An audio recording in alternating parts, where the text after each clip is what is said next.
Eu sou Suzana Barelli, hoje é domingo e eu trago aqui para vocês um resumo do que foi notícia no mundo do vinho nessa semana pré-carnaval que passou. É carnaval e vários dos temas que eu escrevi essa semana foi relacionado à folia.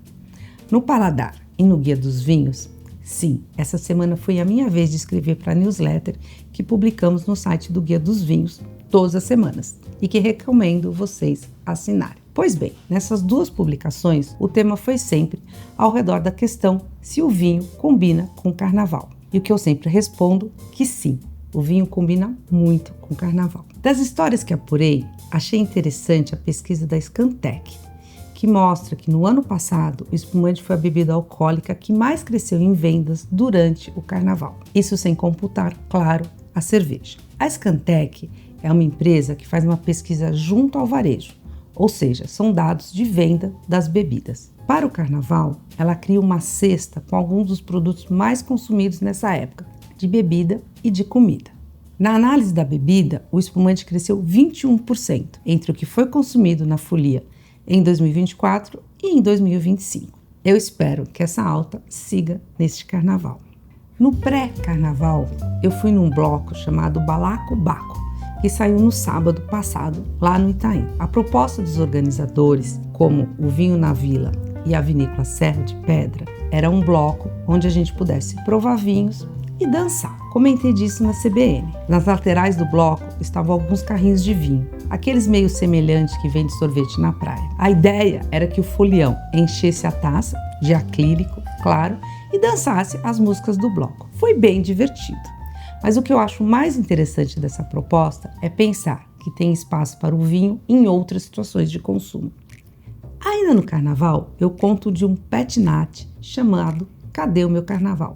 Ele é elaborado pelo francês Antoine Lecorte-Chebergernet, devo ter errado a pronúncia do sobrenome dele, mas ele ficou conhecido aqui por sua atuação no mundo dos vinhos naturais. E o Antoine elabora esse vinho junto com a sua mulher, que é a brasileira Julia Nars. Tem uma vinícola que chama Casa Antolia, que fica no Jura, na França. É um espumante, o Pet Nat, aliás, é um espumante com apenas uma fermentação realizada na garrafa, bem fresco, com notas gostosas de frutas vermelhas fresquinhas, meio assim acidinhas.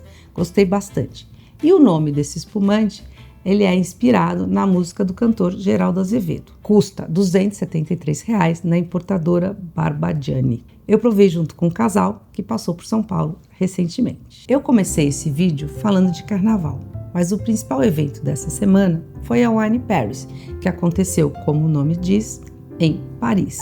E para os interessados, já vale a pena colocar na agenda a próxima edição dessa feira, que vai ser de 15 a 17 de fevereiro em 2027.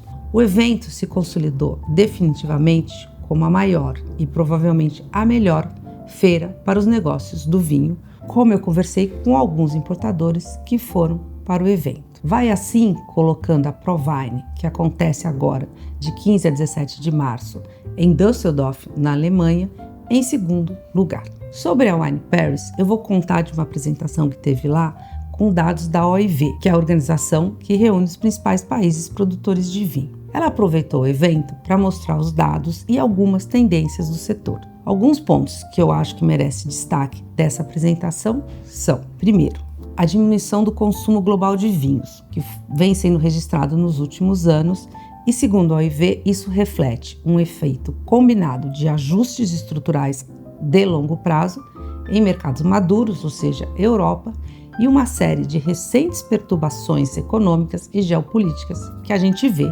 nesse mundo do vinho e não só no mundo do vinho. Ponto 2. Os novos mercados para o vinho, vindo da Ásia, da África e das Américas.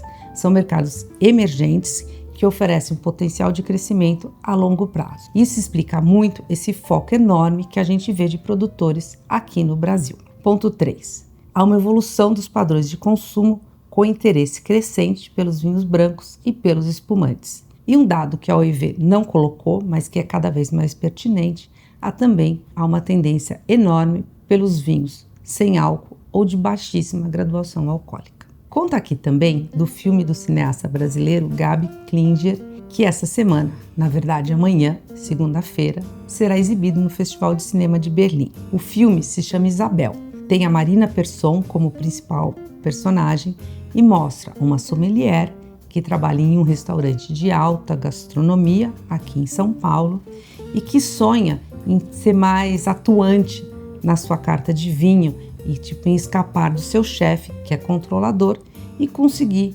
montar o seu próprio bar de vinho, com foco principalmente no vinho natural ou de menor intervenção. O interessante desse filme é que a locação acontece em vários cenários do vinho aqui em São Paulo, como a sede 261 e o Tão Longe, Tão Perto. E traz também como personagens ou como atrizes sommeliers que atuam no mundo do vinho, entre elas a Dani Bravin e a Cássia, que são do SED, a Gabi Fleming do CEPA, a Gabriela Monteleone do Tão Longe, Tão Perto. E o filme, como o editor me contou, é um misto de ficção e documentário.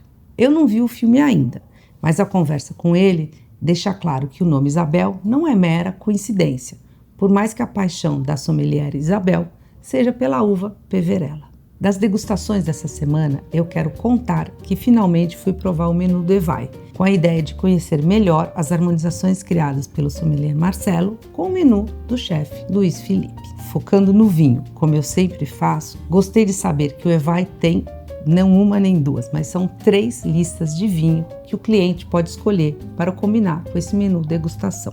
O primeiro é a Sintonia, que tem vários vinhos brasileiros. O segundo é o que chama Plena, que mescla vinhos de várias origens e tem um brasileiro apenas, que é o Ribolla Gialla da Serra do Sol. E o terceiro é uma carta mais premium, que é chamada Magna e que traz rótulos clássicos e conceituados da França, da Itália, da Alemanha e da Hungria, no caso, um Tokai. Segundo Marcelo, os rótulos brasileiros respondem a uma demanda dos clientes, muitos deles estrangeiros que querem conhecer o nosso vinho. Por fim, quero contar do vinho Clos de Piedra, que provei essa semana dentro do projeto do Fernando Moreira, que é da importadora Santo Vino, de elaborar vinhos com marca própria. Explico melhor. O mercado pós-pandemia mudou bastante e hoje os restaurantes não gostam de comprar ou evitam comprar os mesmos vinhos que são vendidos no varejo, principalmente nos supermercados. Há uma demanda por vinhos de outras marcas, de marcas que o consumidor não consiga encontrar no mercado e apenas nos restaurantes. E o Fernando foca bastante nisso, em fazer parcerias com vinícolas e trazer vinhos para serem vendidos apenas nos restaurantes. Até então, o Fernando atuava em vinhos de faixa de preço mais intermediário, mas esse Clos de Piedra chega com a proposta de preço bem mais alto. A ideia é comercializar esse tinto por R$ 2.460.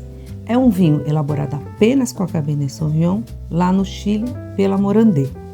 Eu gostei bastante desse vinho, que na verdade foi elaborado quando o Pablo Morandé passava o bastão para o Ricardo Paetti, lá nessa vinícola. E aí eu trago outra coisa que me chamou a atenção positivamente, é que é um vinho da safra de 2008.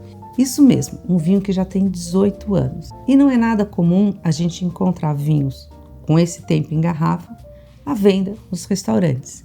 Então eu achei bem interessante a proposta do Fernando e sobre o preço, aí é o consumidor que vai poder palpitar na carta do restaurante. Então é isso. Espero que vocês tenham gostado desse resumo e se gostarem, compartilhem, comentem, deem sugestões, que elas são sempre muito bem-vindas. E boa folia!